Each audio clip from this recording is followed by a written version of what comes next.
এক বিজিবির বিরুদ্ধে ৮০,০০০ টাকার বিনিময়ে আসামি ছেড়ে দেওয়ার অভিযোগ। জানা যায় কুমিল্লা সদর উপজেলায় শাহপুর বিজিবি ক্যাম্পের হাবিলদার বেলাল এমনই একটি ঘটনা করেন বলে অভিযোগ করেন।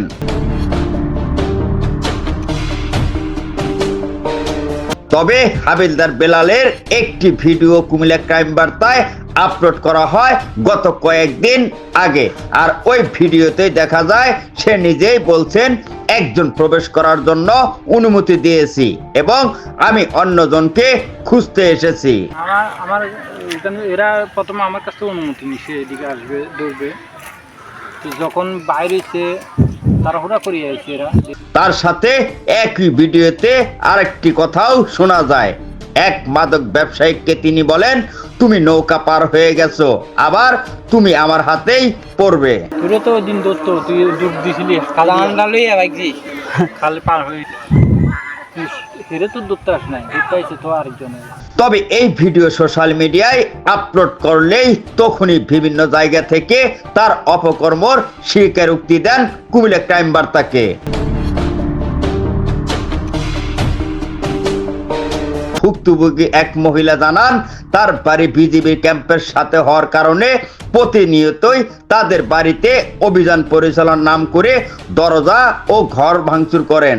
মিল্লাল হাওদারে আমার ঘরে সব কিছু ভাঙচুর করে এড়ে লই গেছে কি, তো আমার ঘরে টিয়া পয়সা লই যেতে গুলো দিলে আমার জিনিস বহুত তো ঘরে ইয়ারি ভাঙি গেলেছে, তালা টালা সব ভাঙি গেলেছে, আমার টাঙ্গের তালা ভাঙি গেলেছে। তার সাথে তিনি আরো জানান, ওই একই দিনে অভিযান পরিচালনার নাম করে তার বাসায় একজন কাজের ব্যক্তিকে মাদক দিয়ে নাটক সাজিয়ে আটক করেন এবং ওই একই মামলায় তার ছেলের নামও উল্লেখ করেন বলে জানান। মালানি এর পাইতানি লুগাই এরিয়া বাকা আমরা আহুতেরে দোষী করছে, আমরা দোষী করে।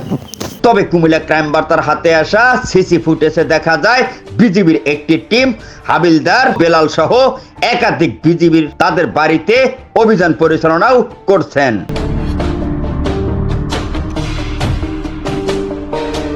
ভুক্তভোগী শহীদের মা আরো বলেন, আমার বাড়ির কাজের লোককে নিয়ে মিথ্যা মামলা দিয়ে ফাঁসিয়েছেন এবং একই মামলায় আমার ছেলে শহীদকেও আসামি করেছেন, অথচ যাদেরকে ধরেছেন তাদের কাছ থেকে ৮০,০০০ টাকার বিনিময়ে তাদেরকে ছেড়ে দিয়ে আমার কাজের লোককে নিয়ে যান।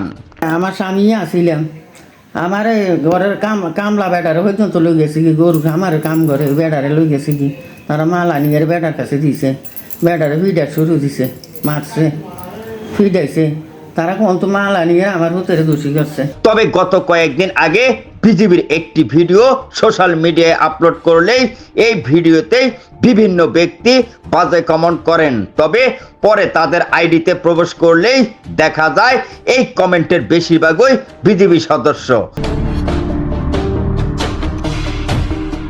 মোহাম্মদ রেজা, কুমিল্লা ক্রাইম বার্তা।